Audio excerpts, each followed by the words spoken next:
আমরা যারা হাউসওয়াইফ রয়েছি তাদের কাজই হলো ঘরবাড়ি ক্লিন রাখা।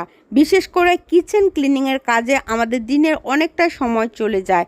রান্নাবাড়া করা, তারপর হাঁড়ি পাতিল থালা বাসন এগুলো পরিষ্কার করতে হয়। কিছু কিছু টিপস জানা থাকলে কিন্তু কিচেন ক্লিনিংয়ের কাজ অনেক সহজ হয়ে যায়। আজকে তেমনই কয়েকটি টিপস নিয়ে হাজির হয়েছি, চলুন শুরু করা যাক। হ্যালো সবাইকে, কিচেন টিপস সেন্টার অন্য একটি ব্র্যান্ড নিউ ভিডিওতে সবাইকে অনেক অনেক স্বাগত। যারা যারা আমার চ্যানেলটি অলরেডি সাবস্ক্রাইব করে ফেলেছেন তাদেরকে অসংখ্য অসংখ্য ধন্যবাদ। যারা যারা কাজটা এখনও করেন না অবশ্যই সাবস্ক্রাইব করে পাশে থাকা বেল বাটনটা বাজিয়ে দিবেন, যাতে করে যখনই আমি নতুন ভিডিও আপলোড করি ভিডিওর নোটিফিকেশন আপনার কাছে পৌঁছে যায়। আর আমার ভিডিওগুলো যদি বেশি ভালো লাগে অবশ্যই একটি লাইক দিয়ে দেখা শুরু করবেন, আর ভিডিওটি আপনার ফ্রেন্ডস অ্যান্ড ফ্যামিলির সাথে শেয়ার করে দিবেন, যাতে করে সবাই দেখার সুযোগ পায়। আজকের ভিডিওটি বেসিক্যালি কিচেন ক্লিনিংয়ের উপরে বেস করে মেক করছি, কারণ আমাদের ঘরে যখন গেট টুগেদার হয়, যখন অনেক মেহমান চলে আসে, মাছ মাংস খাওয়া হয়, তখন কিন্তু থালা বাসনগুলো বেশি করে তেল চিটচিটে হয়ে যায়, থালা বাসনগুলো বেশি করে ময়লা হয়ে যায়। তখন সেই তেলযুক্ত ময়লাযুক্ত থালা বাসন অনেক ঘষে ঘষে পরিষ্কার করা লাগে, না হলে কিন্তু থালা বাসন গ্লাস থেকে একটি ব্যাড স্মেল চলে আসে। তাই আজকে সেগুলো কিভাবে সহজে পরিষ্কার করা যায় সেই টিপসটি শেয়ার করছি। ফার্স্টেই দেখতে পাচ্ছেন তেলযুক্ত থালা বাসনের মধ্যে আমি ফুটন্ত গরম পানি ঢেলে দিচ্ছিলাম, সাথে সাথেই কিন্তু তেলগুলো চলে গেছে। তারপর তেলটা চলে যাওয়ার পর আমি স্ক্রাবারের মধ্যে কিছুটা ভিম বার লাগিয়ে নিচ্ছি আর লেবুর রস দিয়ে নিচ্ছি।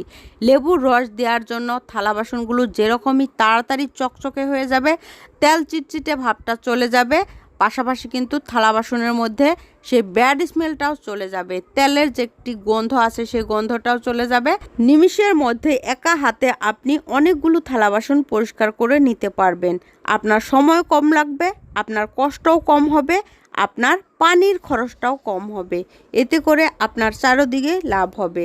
তো এই ছোটোখাটো টিপসগুলো জানা থাকলে কিন্তু আমাদের সংসারের কাজের প্রেশারটা অনেক কমে যায়, আমাদের কাজের প্রেশারটা অনেক হালকা হয়ে যায়।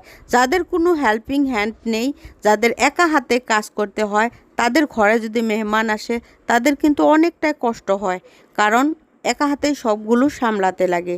তো আমারও সেরকম কোনো সময় দেখা যায় যে কোনো হেল্পিং হ্যান্ড থাকে না, মেহমান চলে আসে, তখন নিজে অনেকগুলো থালা বাসন এগুলো পরিষ্কার করতে হয়। তাই এই ছোটোখাটো টিপসগুলো আমি অ্যাপ্লাই করে সংসারের কাজ কিন্তু অনেক হালকা করি, নিজে নিজেই সব কিছু সামলে নেই। তাই এগুলো আপনাদের সাথে শেয়ার করি, কারণ এই টিপসগুলো অ্যাপ্লাই করে আমি যেহেতু উপকার পেয়েছি, আমি ভাবি আরও 10 জনেও উপকার পাক। তো এই স্টিলের থালাগুলো আমি এভাবে পরিষ্কার করে নিচ্ছি। স্টিলের আর কাঁসারগুলো আমি আলাদা আলাদা করে নিচ্ছি, কারণ কাঁসার থালা বাসনে অল্প কষ্টটা বেশি লাগবে, স্টিলেরগুলো খুব তাড়াতাড়ি পরিষ্কার হয়ে যাবে। আমি যে টিপসটি অ্যাপ্লাই করছি এই টিপস ফলো করে কাঁসার থালা বাসনও স্টিলের মতোই আপনি কম সময়ের মধ্যেই চকচকে করে ফেলতে পারবেন। দেখতে পাচ্ছেন আপনাদের সাথে কথা বলতে বলতে সরাসরি আমি পরিষ্কার করছি। হালকা স্ক্রাবার নিয়ে নিচ্ছি, ভিমবার অল্প নিয়ে, তারপর লেবুর রস নিয়ে নিচ্ছি, তারপর চটপট থালাগুলো আমি ধুয়ে নিচ্ছি। দেখতে পাচ্ছেন কত তাড়াতাড়ি কাঁসার থালাগুলো পরিষ্কার হয়ে গেছে। অনেকেরই মনে এখনও এটাই ভাবে যে কাঁসার থালা বাসন পরিষ্কার করতে গেলে অনেক সময়ের দরকার, বালি লাগে, তারপর তেঁতুল লাগে, এগুলো দিয়ে কাঁসার থালা বাসন পরিষ্কার করা লাগে, না হলে কাঁসার থালা বাসন পরিষ্কার হয় না। অনেকেই ভাবে, অনেকেই কাঁসার থালা বাসন ঘরে তুলে রাখে, সেগুলো ইউজ করে না, সেগুলোতে খানা খায় না, কারণ কাঁসার থালা বাসন অনেক কষ্ট করে করে পরিষ্কার করতে লাগবে বিধায়। তো এই ছোটোখাটো টিপসগুলো যদি জানা থাকে, কাঁসার থালা বাসন পরিষ্কার করাটা কোনো ব্যাপারই না।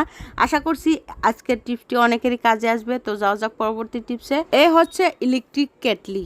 বর্তমান যুগে এই ইলেকট্রিক কেটলিগুলো কিন্তু বেশিরভাগে ব্যবহার করে থাকে, কারণ এগুলো ব্যবহার করার জন্য আমাদের গ্যাস অনেক সেভ হয়। এই ইলেকট্রিক কেটলিগুলো ব্যবহার করতে করতে তো একদিন পরিষ্কার করতেই লাগবে, কারণ ভিতরে অনেকটা আয়রন জমে যায়, নোংরা হয়ে যায়, তখন আর সেটার পানি কি খেতে ইচ্ছা হবে, আর সেটা স্বাস্থ্যকরও হবে না। যে কোনো জিনিস পরিষ্কার করতেই হবে। তাই যেহেতু এটা কারেন্টে চলে, এভাবে পরিষ্কার করলে এটা নষ্ট হবে না, সেই টিপসটি আপনাদেরকে দেখিয়ে দিচ্ছি। আমি একটি হালকা স্ক্রাবার নিয়ে নিচ্ছি, আর দেখতে পাচ্ছেন অল্প কলগেট নিয়ে নিচ্ছি। কলগেট নিয়ে এটা ফার্স্ট ঘষে নিচ্ছি, ভিতর দিকে কতটা ময়লা হয়েছে দেখতে পাচ্ছেন। তারপর ঘষে নেওয়ার পর এভাবে উল্টো করে নিতে হবে, যাতে করে নিচের দিকটাতে পানি না ঢুকতে পারে। যেহেতু এই কেটলিগুলো কারেন্টে চলে, তাই পরিষ্কার করার সময় পানি দিয়ে ধোয়ার সময় খুব সাবধানে পরিষ্কার করতে হবে, যাতে করে এই নিচের দিকটাতে কোনো পানি না থাকে। পানি যদি থাকে তাহলে কিন্তু শর্ট সার্কিট হয়ে আপনার কেটলিটা নষ্ট হয়ে যেতে পারে। একটি ভালো ব্র্যান্ডের কেটলি যদি আপনি কিনতে যান তাহলে 2500-3000 টাকা কিন্তু লাগে। কম দামিগুলো কিন্তু তাড়াতাড়ি নষ্ট হয়ে যায়, যেগুলো 400-500 টাকা সেগুলো খুব তাড়াতাড়ি নষ্ট হয়ে যায়।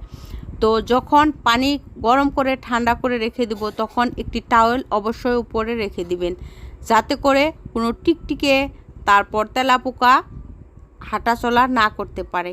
তো আশা করছি এই টিপসটিও ভালো লাগছে। যদি ভালো লাগে একটি লাইক দিবেন।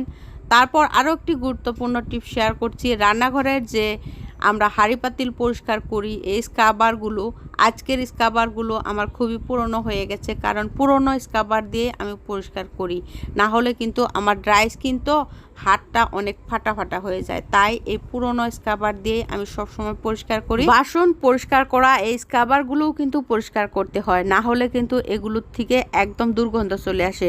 সেই দুর্গন্ধযুক্ত স্ক্রাবার দিয়ে থালা বাসন পরিষ্কার করলে কিন্তু সেগুলোতে আপনি যখন খাবার খাবেন আপনার পেট নষ্ট হতে পারে, আপনার ডিসেন্ট্রি হয়ে যেতে পারে। তো এই স্ক্রাবারগুলোও কিন্তু পরিষ্কার করতে হয় মাঝে মধ্যে। তাই একটি গামলার মধ্যে ফুটন্ত গরম পানি নিয়ে নিচ্ছি, 1 চা চামচ ভিনেগার দিয়ে দিচ্ছি, আধা চা চামচ বেকিং সোডা দিয়ে দিচ্ছি। ভিনেগার আর বেকিং সোডা কিন্তু জীবাণু মারতে সাহায্য করে, তাই এই স্ক্রাবারগুলোর মধ্যে কোনো জীবাণুর যদি জন্ম হয়ে থাকে সেগুলো ধ্বংস হয়ে যাবে।